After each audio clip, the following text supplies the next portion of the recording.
The promise of Yeshua, he that overcomes these things shall be clothed in white garments. I will not blot his name out of the scroll of life, but I will confess his name before my Father and before his angels.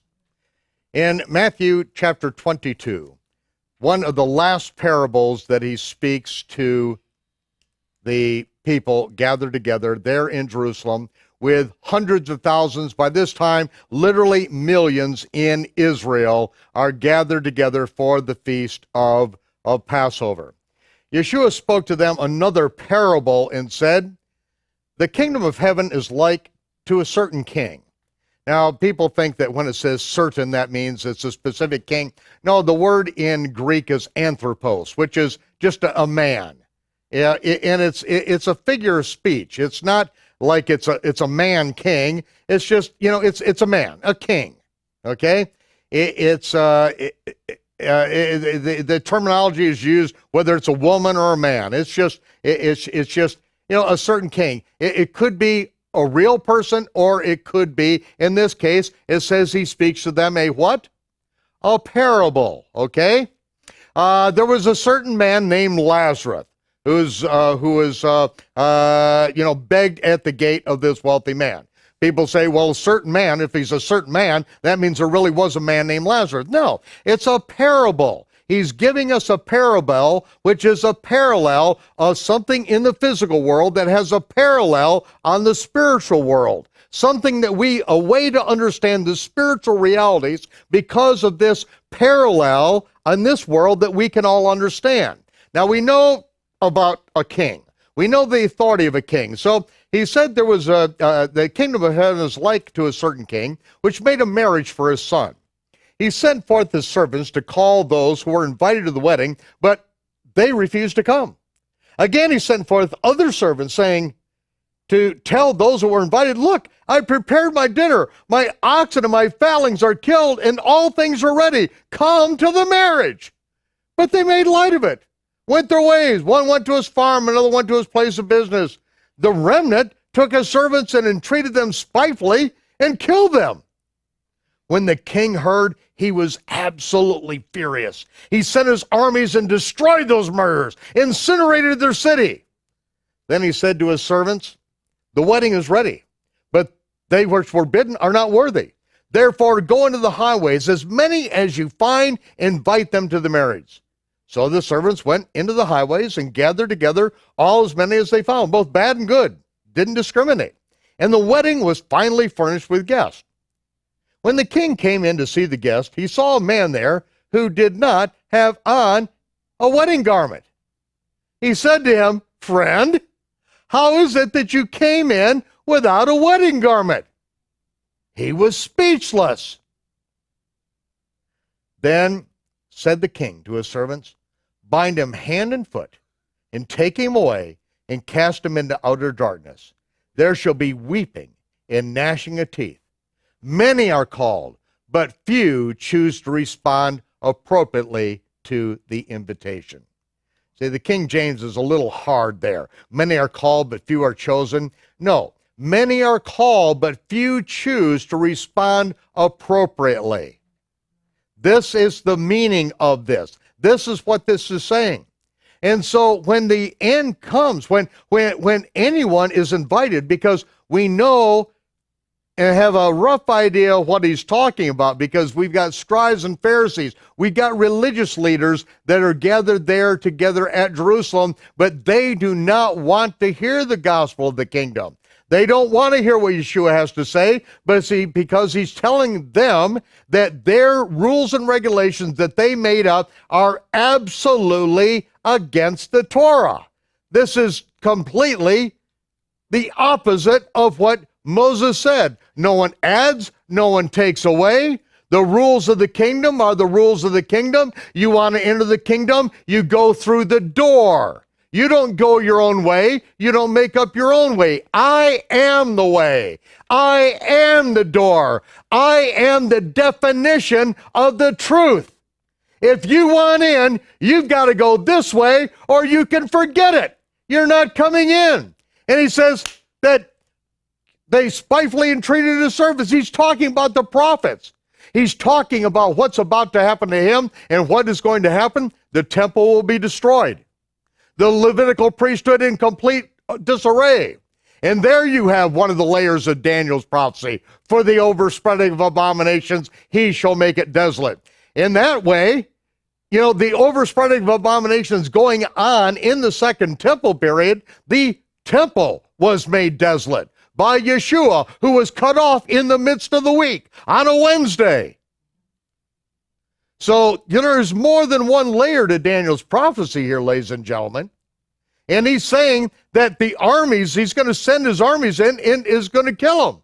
He's going to burn the city down. And this is what happens to Jerusalem exactly 40 years from this date. Exactly 40 years, in the year 68 of the Common Era. Accurately detailed by Maimonides.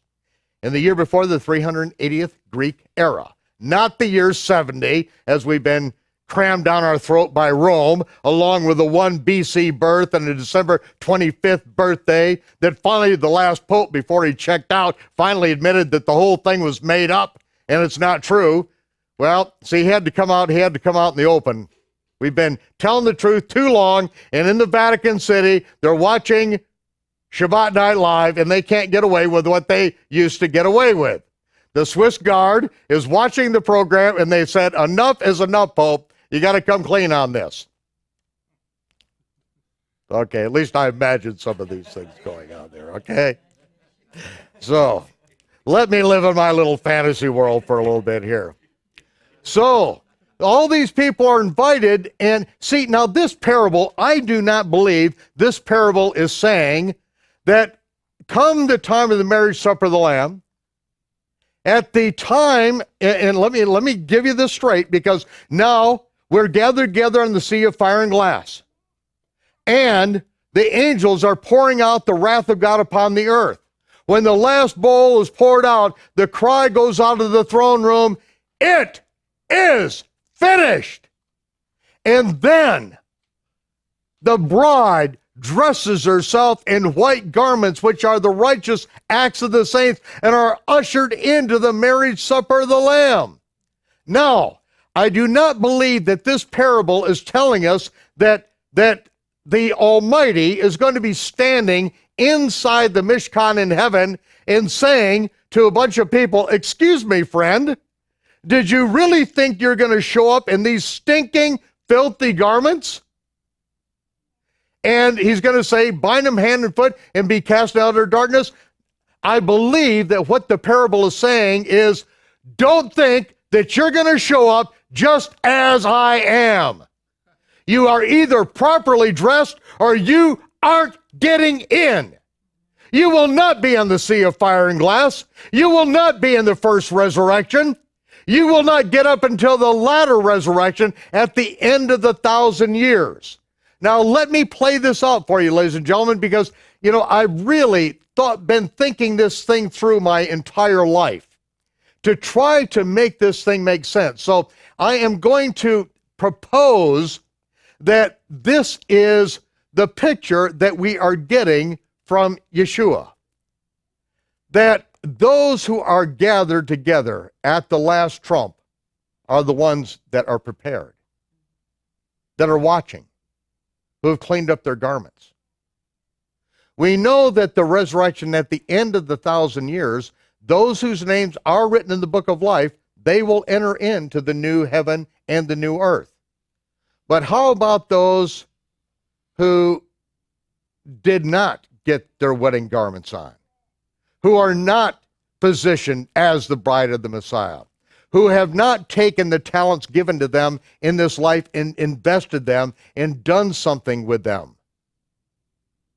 These, Yeshua said, there will be with them weeping and wailing and gnashing of teeth, which represents great remorse. It doesn't mean burning in hell forever. That's not a picture that we see in the scripture. But we do see that there is remorse to those who had an opportunity, but yet didn't follow through. To those who were given talents and didn't do anything with them. And even that which they had was taken away. Those who did something is given rule, charge over 10 cities, over 5 cities. But the one who did nothing gets rule over nothing. What is it saying? Is it telling us that there will be those who think that they're followers of the Messiah, but really have done nothing, and they are not going to be able to live and reign with Messiah for that 1,000 years? I'm proposing this to you for your consideration, because it's not all what Yeshua did. It's what he's asking us to do.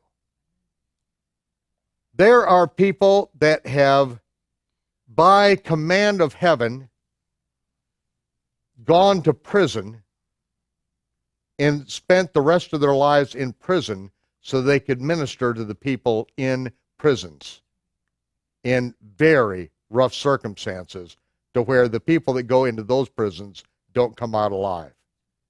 People that have gotten on boats and sold themselves into slavery to go to a slave colony on an island, knowing that they will never come out again, because they sold themselves into slavery for one reason, and that is to preach the gospel to those who are on that island who would otherwise never get a chance to hear. Do you think that the reward of those people is going to be greater than the reward of those who do nothing? You would certainly hope so.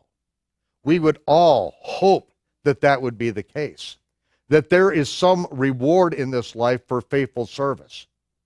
And this is the picture that we see all through the Gospels and all through what Yeshua is saying. I want to take you to this verse in Revelation chapter 20, verses 11 through 15. This is the final day of judgment. This is the great white throne judgment. This is in, of course, Revelation chapter 20. This is after the 1,000-year reign of the Messiah. As a matter of fact, I think we'll back up here just a moment, because see, there are things that we have to understand in the end of the book of Revelation for the beginning to make sense. In verse 4 of chapter 20, then I saw thrones and those who sat on them. Authority to judge was given to them. I also saw the souls of those who were beheaded for the witness of Yeshua and for the word of Yahovah, those who had not worshipped the beast nor his image, neither had received his mark upon their foreheads or in their hands, and they lived and reigned with the Messiah 1,000 years. See, that's a promise for those who go through this period of time, who do not receive the mark of the beast, who cannot buy and sell, who are beheaded for the testimony of Yeshua. They will live and reign with Messiah for 1,000 years. Does that say that every person that has ever gone forward in a Billy Graham crusade and got a free gospel of John are going to live and reign with Messiah for 1,000 years? Not by any wild stretch of the imagination. Billy Graham didn't even believe that even 2%. He would have been happy if 2% of the people that walked forward, that it really meant something. 2%. He was under no delusion in that. And then it says, but the rest of the dead lived not again until the 1,000 years were finished. Who are the rest of the dead? Well, that would be those rank unbelievers. That would be, everything from, Muhammad to Stalin to Hitler to, any other, Mao Zedong, any other of these mass murders. And I think we could probably throw a few U.S. presidents and senators and a few mafia kings in on this one right here, okay? The rest lived not again until the 1,000 years were finished. This is the first resurrection, speaking of those who lived and reigned with Messiah for 1,000 years. This is the first resurrection. Blessed is holy is he who has part in the first resurrection. In other words, blessed and holy. They've set themselves apart. They've gotten their garments cleaned up.